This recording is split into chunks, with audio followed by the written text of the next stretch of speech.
Définir ce qu'est un jeu vidéo, c'est toujours un petit peu compliqué. Déjà parce que le jeu en lui-même n'est pas si évident que ça à définir. On a pas mal de game designers qui sont pas forcément d'accord sur cette définition-là. On va avoir un ensemble de règles qui vont constituer un système et des ressources avec lesquelles interagir sur ce système-là. L'idée, c'est effectivement d'en tirer une certaine forme de plaisir, mais pas que, puisque on a quand même l'expression se prendre au jeu quand il s'agit de choses qui sont potentiellement pas forcément si marrantes que ça. J'ai vu des gens, par exemple, être absolument heureux ou heureuses de se lancer dans des tableaux Excel à rallonge avec l'idée de se prendre au jeu justement des formules, etc. Et donc, l'idée, c'est que un jeu vidéo, ça peut potentiellement aussi aller vers une expérience sociale. Une expérience sociale qui n'a pas de mécanique de jeu à proprement parler, mais qui va avoir des mécaniques et les codes du jeu vidéo pour pouvoir en fait aller vers finalement un sujet qui va être social évidemment. L'idée c'est de retrouver le studio Team Empreinte que j'ai eu le plaisir d'accueillir sur la chaîne Un des Jeux sur Twitch. Je les ai accueillis en live, j'ai accueilli Victor qui est l'un des deux cofondateurs. Il s'agit d'une Scope, il s'agit d'un studio de développement de jeux vidéo et qui a voulu créer une sorte de safe place, c'est-à-dire un feu de camp autour duquel on va avoir l'opportunité de discuter de certains sujets. L'épisode n'a pas forcément été facile à monter précisément parce que c'était la question de comment est-ce que j'allais vous faire découvrir ce jeu-là, qui est quand même une expérience à part entière. On a des thématiques qui sont assez fortes et donc l'idée c'est comment est-ce que on nous fait aborder ces thématiques et comment est-ce que on va avoir une interaction avec justement d'autres personnes sur ces thématiques-là.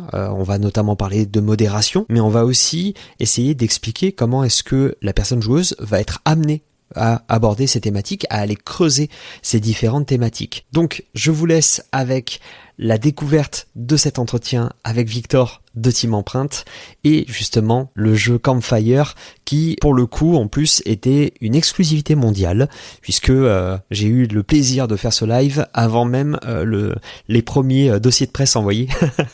Autant vous dire que j'étais assez content de cette découverte. Je vais peut-être commencer par présenter déjà le studio, parce que c'est ça l'enjeu. Team Empreinte, donc Team Empreinte, c'est ce qu'on appelle une société coopérative. Donc une société coopérative, c'est un studio ou une entreprise de manière générale, mais dans ce cas-là, c'est un studio où tous les membres ont des parts égales dans la boîte et où on est tous payés pareil, on travaille tous le même nombre d'heures et globalement, on est des gros gauchos. Donc voilà, ça c'est pour Team Empreinte et pour moi, en plus de faire partie de cette scope, donc moi je suis illustrateur dans le jeu de société, j'ai eu tout un parcours dans la BD et je fais du spectacle vivant, des trucs comme ça. Enfin bref, je touche un peu à tout et entre autres, j'ai juste mes deux gros trucs principaux, c'est illustrer des jeux de société et créer des jeux vidéo. Voilà. Et actuellement, donc c'est fluctuant, mais actuellement, on est deux dans Team Empreinte, donc tout petit studio, ce qui favorise la coopération également. Mais on est sur Angoulême. Et sur Angoulême, il y a un écosystème Scope qui est plutôt cool avec plein de coopératives de jeux vidéo et notamment les copains de Seed by Seed et de La Poule Noire que je vous invite à suivre parce qu'ils font des jeux trop cool. Avant tout, je voudrais te souhaiter la bienvenue à mes côtés. Quel plaisir de voir de nouvelles personnes arriver. Moi, c'est Étincelle. Comment t'appelles-tu ? Moi, c'est Un des Jeux. Superbe. Comme on dit chez nous, chaleur à toi, Un des Jeux. J'adore rencontrer de nouvelles personnes. Le monde est si vaste. Laisse-moi t'expliquer un peu ce qu'on fait par ici. Notre feu de camp, c'est un lien d'empathie. On se pose des questions, on écoute les réponses des autres, on répond à ces questions. Nous sommes là pour grandir, main dans la main. Et pour garantir que ça se passe dans les plus belles conditions, ces rencontres ne se déroulent pas en direct. Un exemple ? À la dernière personne qui s'est ajoutée à ce jeu, j'ai posé la question suivante. Quelle belle émotion aurais-tu envie de transmettre à la prochaine personne qui lancera ce jeu ? Voici ce qu'elle a répondu. J'aimerais te souhaiter beaucoup de tendresse et d'épanouissement. J'espère que tu sauras trouver dans ce jeu toute la chaleur que tu y es venu chercher. Tu vois, c'est comme ça que ça fonctionne ici. Nous recevons les expériences et les émotions des autres et leur partageons les nôtres. Une fois que tu auras répondu, Tu pourras lire la réponse que le joueur en face de toi a lui-même écrite lors de sa propre session. Lui ne sera pas au courant que tu as discuté avec lui. Dans la même idée, tu n'auras aucun moyen de le contacter ou de savoir de qui il s'agit, puisque nous ne partageons jamais les vrais pseudos des joueurs. Nous sommes là uniquement pour deux choses. Partager nos émotions, nos vécus. Grandir main dans la main dans un espace qui favorise l'empathie. Ce n'est pas de l'espace pour essayer de convaincre quelqu'un qu'il aurait tort de penser quelque chose, ou pour questionner son témoignage. Ici, c'est la bienveillance qui prime. Et ça crée des moments magnifiques à vivre. En tout cas, j'espère que tu le vivras comme ça, toi aussi. Cependant, pour que d'autres joueurs et joueuses puissent te lire à l'avenir et te découvrir, j'ai besoin que tu m'autorises à me souvenir de tes réponses. Dans tous les cas, nous changeons de pseudo pour rendre les réponses anonymes. Est-ce que tu acceptes de partager tes réponses aux autres joueuses ? Yeah. D'accord. Alors, on se retrouve dans quelques minutes pour passer notre premier beau moment ensemble sous les étoiles. À tout de suite. Le jeu commence avec le principe de poser une question à la personne qui joue en lui demandant si elle est OK pour qu'on se souvienne de ses messages. Ouais. Je suppose que vous avez prévu évidemment le choix où la personne ne souhaite pas qu'on se souvienne entre guillemets d'elle. Ouais. Non, c'est un faux choix au moins. Oui, oui, on a prévu ça. En gros, faut imaginer que donc nous, on a des questions qui sont déjà préparées et on a des réponses qui ont été modérées, validées. Il y a plusieurs étapes de modération et ainsi de suite. Après, toi, quand tu joues, tu peux très bien, du coup, répondre aux questions, recevoir les réponses de la personne qui est en face de toi, qui a été modérée, qui a été déjà triée pour être sûr que ce ne soit pas une violence. Et juste, on ne garde pas en mémoire tes réponses. Alors, tu gardes en mémoire localement les réponses. Par contre, nous, on ne les garde pas, on les envoie pas dans le process de modération et il n'y a aucune chance que ça se retrouve face à d'autres personnes. Dans le cas où tu aurais répondu non. Dans le cas où tu réponds oui, alors tu acceptes que l'ensemble des réponses que tu vas faire vont être envoyées dans le process de modération et donc ont une chance de te retrouver face à quelqu'un. Cela dit, tu peux changer, on verra ça un petit peu plus tard. Localement, si tu as un sujet où tu sens que t'es pas prêt, tu t'es confié, t'es pas prêt à ce que ça soit balancé sur Internet, même si c'est anonymisé, même si tout ça, tu peux dire cette conversation-là en particulier, je ne veux pas la partager, par exemple. En termes de modération, on va quand même se retrouver face à un sacré défi si on est sur des messages qu'on récupère d'autres sessions, y compris si c'est anonymisé. Ça veut dire que on va avoir au moins peut-être des yeux humains qui vont avoir à lire l'entièreté de ce qui se fait, avec notamment le fait que des fois c'est touchy parce que on n'est pas sur un message qui va être nécessairement à modérer, mais potentiellement on va avoir dans le message un prénom qui va être cité, ou on va avoir un truc comme ça. Comment est-ce que vous avez prévu justement cette idée-là de modération ? Alors, ce qui est un peu touchy, c'est que on peut pas totalement dévoiler comment se passe la modération parce que dire la recette de ça, c'est dire la recette pour le contourner. Cela dit, il y a 3 phases de modération, dont 2 phases qui impliquent des humains. Disons que nous, on a une première phase de modération qui est sous la forme algorithmique. On va à la fois repérer les choses très faciles à repérer, si tu partages un numéro, si tu partages un pseudo Discord, si tu partages une adresse mail, si des choses comme ça. Et après, des choses un petit peu plus personnelles qu'on va pas dire. Et ça va nous donner en fait une pré-modération qui sera faite. Et ensuite, cette pré-modération, je peux pas trop vous raconter, mais dans le jeu, en fait, il y a des mécaniques qui permettent que les personnes qui jouent puissent nous aider dans cette seconde phase de modération. Mais ça, c'est un spoiler, alors je le laisse. Et ensuite, au final, nous, à la main, on reçoit manuellement les discussions qui ont passé ces 2 grandes étapes de modération. Et ensuite, on les relit, on les traduit si c'est du portugais ou de l'allemand. Et après, on décide de les valider ou pas. Et surtout, on les assortit donc vous verrez, il y a un système de trigger warning où en fait, on peut dire, par exemple, nous, on peut voir la conversation, se dire, elle est utile, elle est belle, elle est touchante, elle est tout ça. Mais en fait, à un moment donné, ça parle de quand la personne elle a pris de la drogue et machin. Et peut-être que toi, en tant que personne, t'as pas envie d'être confronté à des récits de personnes qui prennent de la drogue. Peut-être que, voilà, on a chacun nos parcours de vie. Et donc, on a aussi un système comme ça pour se protéger entre guillemets des conversations qui, même si elles ont été considérées comme respectueuses, saines et ainsi de suite, peuvent heurter ou pas les sensibilités et ainsi de suite. Donc voilà, ça c'est un peu le process. C'est généralement la première question qu'on nous pose. Et c'est assez rigolo parce que en fait, sur Steam, il y a un jeu qui est comparable au nôtre, à notre connaissance, qui s'appelle Kind Words. Et je sais pas si vous connaissez. Je sais pas si tu connais. Non, Kenwords. là comme ça me dit rien. Kenwords, globalement, ce que tu fais, c'est que tu peux écrire une lettre à Internet. Tu balances ta lettre comme ça, et les gens peuvent te répondre. Donc tout le monde voit ta lettre, et tout le monde peut te répondre. Tu reçois la réponse, mais tu peux pas répondre en retour. Donc c'est un espèce de truc comme ça où tu envoies une bouée et les gens viennent t'accompagner, te donner leur ressenti, mais ils n'attendent rien en retour. Et par exemple, ça, ce format, le format de Kenwords, donc on a beaucoup parlé avec son créateur qui est une perle, qui est incroyable. Et lui, il modère à la main l'ensemble de tous les messages qui sont envoyés. Ça lui fait 1 heure de modération par jour depuis 7 ans déjà. Donc c'est un truc de fou, quoi. Nous, on a un jeu qui a un format un petit peu différent. On peut prendre par exemple le temps de modérer des réponses. Parce que toi, quand tu envoies ton témoignage, tu sais jamais si c'est lui ou pas. Ce qui compte, c'est te déposer, te recevoir. Parce qu'on en parlera un petit peu plus tard, mais globalement, le cœur du jeu et ce qu'on a essayé de travailler, c'est on a essayé de travailler la mise en place d'un système, donc c'est-à-dire d'un gameplay, de quelque chose de réfléchi, qui favorise l'empathie. En gros, globalement, on prend ce qu'il y a sur les réseaux sociaux, on regarde comment ça marche et on fait tout l'inverse. Et on essaie de faire en sorte qu'on ait un espace dans lequel on puisse être en empathie, à la fois réfléchir sur soi-même, à la fois recevoir les réflexions des autres. On pourra peut-être décortiquer un peu comment marche le gameplay si ça vous intéresse après. Oui, mais je peux pas trop vous spoiler. Avec grand plaisir. Justement, là, il y a plusieurs questions et effectivement, sur cette thématique d'enregistrement de messages ou non, est-ce que vous avez déjà prévu le cas de figure où, imaginons que l'ensemble de la population joueuse au jeu dise non, je ne souhaite pas. Est-ce que ça veut dire que vous allez créer ces réponses-là pour potentiellement faire réagir, même si bon, on se doute que le 100% de non, ce serait étonnant, mais est-ce que vous avez prévu quand même un cas de figure? Nous, notre boulot, c'est de pré-populer, en fait, je sais pas si ça se dit, c'est populate, mais pré-remplir en fait ce jeu avant la sortie. Donc D'accord. en fait, nous ce qu'on vise, c'est dans chacune des langues avant la sortie, il y a au minimum 3 personnes qui ont déjà répondu à toutes les questions. D'accord. Alors quand je dis c'est 3 personnes par question, il y a plein de questions différentes, plein de sujets différents et ainsi de suite. Mais globalement, c'est un peu ce qu'on vise.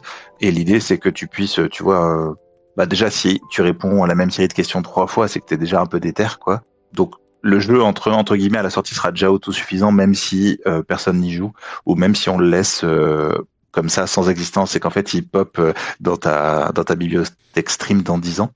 Steam, pardon, dans 10 ans. Donc sur ce côté-là, il n'y a pas de souci sur le fait que ce soit qu'il y ait des réponses. Et après, en soi, l'étincelle fait office de psy du coup. Je pense que en fait la comparaison c'est pas tant le psy, parce que le psy peut rebondir sur ce que tu dis ou quoi que ce soit. Là, on est plus sur vraiment une safe place, quoi. On est plus sur un endroit où on va essayer de favoriser le fait d'avoir des réflexions sur soi-même, et on essaie de faire en sorte que le système en tant que tel, la façon dont est pensé le jeu, vous le verrez, favorise le fait de prendre du temps, favorise le fait de réfléchir, de faire des allers-retours, voilà, ce genre de choses-là. Ce qui est un petit peu rigolo, c'est que depuis tout à l'heure, en fait, on a les boucles de musique, on parlera vraiment de la conception du jeu, mais ce qui est intéressant, c'est qu'en fait, on discute à plusieurs avec le son du feu de camp. C'est un petit peu comme si nous déjà on était assis au feu de camp. C'est un peu rigolo parce que du coup d'une expérience qui est prévue comme étant solo ou en décalé, on va juste interagir avec le jeu, avec les gens qui ont joué au jeu précédemment sans savoir à qui on parle. Là ici maintenant on fait exactement une complémentarité, c'est-à-dire qu'en réalité on va tous interagir en direct avec le bruit du feu de camp. Je trouve ça très très rigolo. Exactement, c'est beau. Et en fait, il y a vraiment cette réflexion de se dire, on te pose une question, tu réfléchis, et donc tu passes du temps à te dire, ok. Souvent, en fait, c'est graduel, hein, mais petit à petit, on essaie de rentrer dans des questions qui sont vraiment, qui amènent à réfléchir. Et donc tu réfléchis à ta question, tu fais ta réponse, et ensuite tu es confronté à la réponse de quelqu'un d'autre à cette question, qui est une réponse pour laquelle il a beaucoup réfléchi, pour laquelle il a aucune récompense à ce que ce soit une réponse qui fasse plaisir à tout le monde ou que ce soit une réponse qui attire la sympathie, comme on pourrait avoir avec les likes, les partages, des trucs comme ça sur les réseaux sociaux. Donc, t'es face à quelqu'un qui s'est confié aussi, qui a une autre vision de l'humanité, qui a un petit pas de côté, qui va te montrer quelque chose de différent. Et t'as pas d'espace pour réagir sur sa réponse à lui. C'est pas, il doit pas te convaincre. T'as pas à être convaincu par ça. Par contre, tu t'enrichis. Tu t'enrichis par ce truc-là, tu t'enrichis par la réponse de la personne que tu as en face. Et après, au fur et à mesure de la discussion, parce que c'est une série de questions sur le même thème, on commence aussi à apprendre à connaître la personne qu'on a en face. Et il y a quelque chose de beau aussi dans ses amis d'un soir, ses amis d'un feu de camp, comme ça que tu reverras pas. Tu sais que tu le recroiseras plus, mais tu as partagé une intimité avec. C'est des relations spéciales aussi, ça, je trouve. Et alors, c'est là où on va te demander de prendre l'abeille, s'il te plaît. D'accord. On réserve les autres pour la suite. Ok, donc pas de preview des autres, on est d'accord ? Exactement. Tu t'apprêtes à discuter avec des joueurs et des joueuses du monde entier. Nous trions méthodiquement les messages pour que toutes les rencontres soient belles et bienveillantes. Cependant, les sujets abordés sont souvent intimes et parfois traumatiques. Nous avons donc ajouté un système d'avertissement de contenu. Si jamais tu souhaites ne pas être confronté à des récits qui parlent d'un sujet en particulier, tu peux appuyer sur ce bouton. De quel genre de témoignage veux-tu te protéger ? Sexualité, mort, disparition, enlèvement, santé physique, insultes, précarité, alcool, discrimination, cruauté envers les animaux, guerre, autodestruction, drogue, violence physique, maladie mentale, religion, croyance, troubles alimentaires, violence sexuelle et violence verbale. Ok ? Ça y est, t'es banni de Twitch. C'est ça. Là, j'ai dit tous les mots d'un coup. Tu vas recevoir un mail demain matin. Non, mais moi je pense que c'est intéressant de parler de tout. En tout cas, on est là pour ça. Oh, bonjour. Tu viens nous rejoindre ? Et alors, c'est là où je vais te demander de prendre l'amitié, s'il te plaît. Tout à fait, parce que donc, comme on l'a dit en début de live, on est sur une découverte qui est World Premiere. Mais surtout le but du jeu c'est que effectivement même avec la presse vous cadrez en fait nécessairement quand vous communiquez sur votre jeu ou peu importe votre création, vous allez demander gentiment à la presse de cadrer quand même son test pour éviter de révéler d'autres choses, ce qui fait que on peut avoir des reviews qui sont à la fois objectives mais aussi potentiellement qui ne révèlent pas des trucs où justement on voudrait la découverte. Donc on va choisir l'amitié. On discutera forcément de ça. D'ailleurs on pourrait le poser la question maintenant. Donc il y a 3 thèmes de la conversation. Il y a l'amitié, les objectifs et la vie quotidienne. Là, pour cette démo, on va jouer sur l'amitié. Est-ce que c'est parce que c'est le premier thème sur lequel vous avez travaillé, ou est-ce que c'est parce que vraiment les 2 autres thèmes ont nécessité d'autres types de développement ? C'est assez rigolo parce que en effet, c'est le premier thème qui a été écrit de l'histoire du jeu. C'est un des thèmes qui était disponible dans la démo en août dernier. Et après, pourquoi on a choisi celui-là ? C'est parce qu'en fait, on avait un besoin qui était celui de ne pas trop révéler de personnages. Vous allez voir, les personnages sont un peu... voilà, ils bougent, ils sont joyeux. Et en fait, le fait de cadrer sur un sujet, ça nous permettait, nous, ça c'est un petit secret de fabrication, ça nous permettait, nous, de dire, quand tu joues l'amitié, tu fais toujours face à un renard. Et comme ça, ça nous permettait pour la release press d'être sûr que quand il y a des images du jeu, ce sera toujours une abeille et un renard, et ça évite de spoiler un peu les autres personnages et ce genre de choses-là. Donc voilà, ça c'était l'enjeu.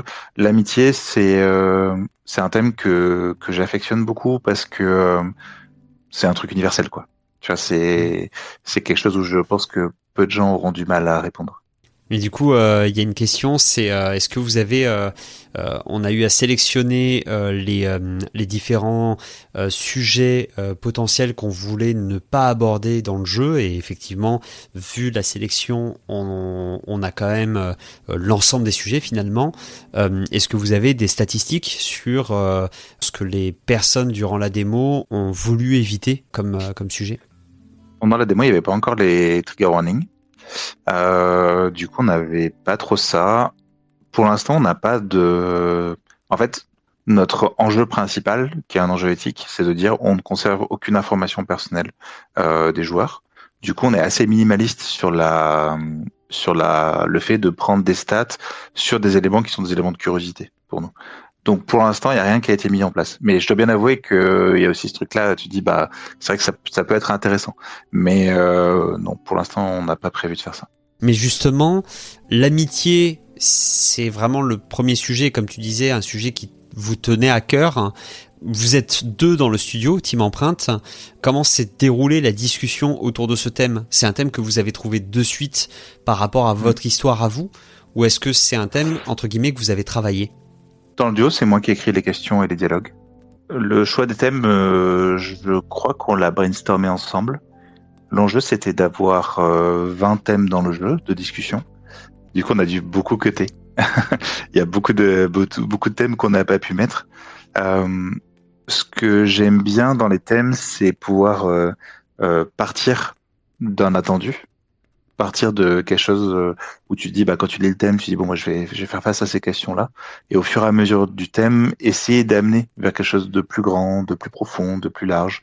Donc, il y a des enjeux comme ça. Moi, le thème de l'amitié, c'est un thème qui me tient beaucoup à cœur parce que je trouve que c'est une des relations qui est un petit peu les plus négligées dans la société. Je trouve que on peut avoir des amis de 20 ans qui tout d'un coup sont relégués derrière des amours naissants. Ça m'interroge, ce truc-là. Alors que ça arrive très peu qu'on ait des amis de 20 ans qui soient relégués derrière une amitié naissante. Donc voilà, donc il y a ces hiérarchies de relations qui m'intéressent et qui m'intéressent à questionner, à réfléchir et à travailler. Après, moi, dans ma vie, j'ai fait beaucoup de conférences sur justement les relations et sur des choses comme ça. Et donc, c'était aussi un choix de facilité pour moi parce que c'était un thème dans lequel j'étais facilement à l'aise. Disons que en fait, on voulait 3 thèmes pour la démo et on voulait un thème où j'étais à l'aise, un thème où c'était une question qui allait créer un drama. Donc, c'est là où on a parlé de la spiritualité. Donc, on voulait tester en fait à quel point on pouvait aller loin dans les questions sur des sujets très touchy comme la spiritualité et à quel point les personnes recevaient ça bien. Et ça a été super bien reçu, donc c'était très chouette. Donc ça nous a beaucoup libérés. Et après, on avait un 3e thème qu'on voulait plus lié à la vie en général et moins à soi, à comment on se sent, à comment on pense, ce genre de choses-là. Donc c'est un peu comme ça qu'on a été choisi les 3 premiers thèmes. Alors souvent, ça fait un peu peur, le côté quand on sort les gros mots de militantisme, mais c'est une démarche militante de se dire, bon, bah en fait, il faut des contre-espaces. Il faut des espaces dans lesquels on puisse avoir le temps de parler, où on puisse ne pas être mis en compétition, en opposition, en conflit, ce genre de choses-là. Il y a un jeu, je sais pas si vous avez déjà joué, c'est Undercover sur téléphone. Je sais pas si vous connaissez, on a tous donc on a un téléphone qu'on fait passer, chacun voit un mot, tout le monde voit le même mot sauf une personne qui voit un autre mot oui. et l'objectif c'est d'écrire ton mot. Donc chacun on fait un tour comme ça, chacun décrit ton mot et il y a une personne qui donc doit pas se faire gauler, mais c'est pas que c'est elle en fait. Quand tu vois ton mot qui n'est pas le bon, tu sais pas que c'est le mauvais mot. Moi j'avais lu un truc, je sais pas si c'est véridique, je sais pas vérifier, mais que ce jeu avait été inventé pour montrer quelque chose socialement qui était très présent. C'est que en fait, si c'est l'imposteur qui commence, il va dire quelque chose qui va être à côté de la plaque, et tout le monde va se dire ah mais c'est moi qui ai le mauvais mot.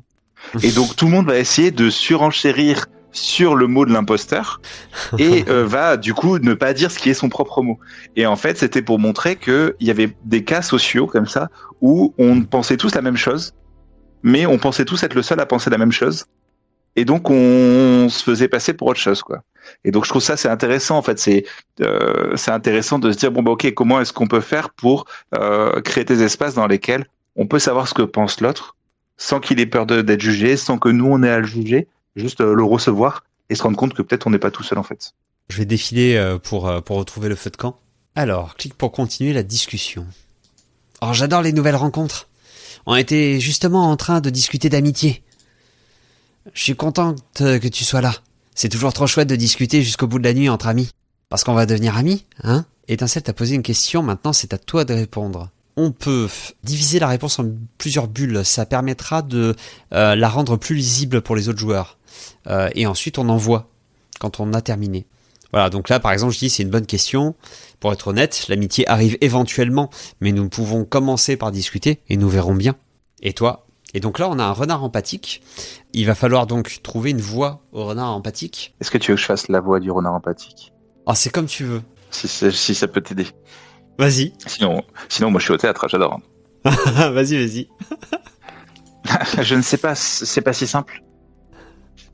Donc un renard empathique est un joueur réel qui a répondu aux mêmes questions que toi dans sa propre partie. C'est un pseudo anonyme et ce n'est pas le vrai pseudo du joueur que tu as en face de toi. De la même manière, tes réponses seront également utilisées anonymement dans la partie d'autres joueurs. C'est pourquoi nous t'encourageons à faire preuve de bienveillance dans tes réponses. Donc je ne sais pas, c'est pas si simple. Pour moi, il faut me sentir intimement lié avec quelqu'un pour pouvoir le considérer comme un ami, qui ait une connexion émotionnelle et aussi intellectuelle. Donc bon, c'est pas facile à prévoir.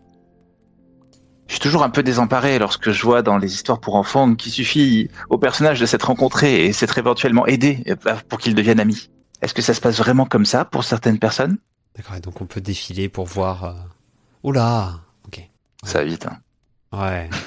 Vous allez le voir, c'est toujours magique de refaire le monde autour d'un bon feu de camp.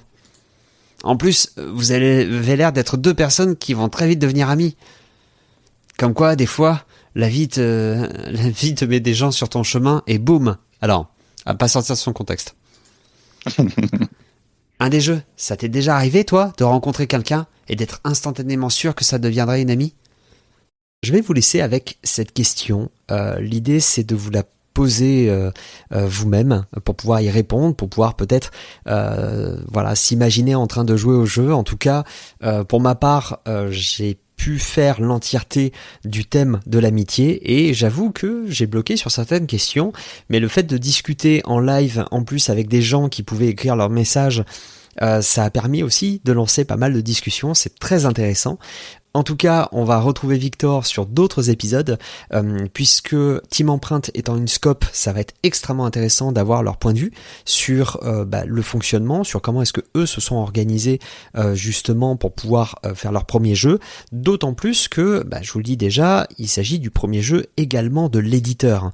Donc ça va être très très intéressant de voir tout ce système d'édition et leur vision justement du marché, d'autant plus que Victor est un vétéran de l'industrie du jeu de société, donc on va voir dans de prochains épisodes un petit peu toute cette partie-là et justement la vision à la fois de l'industrie mais aussi de la création ludique. En attendant, je vous souhaite une super fin de journée et je vous dis à bientôt.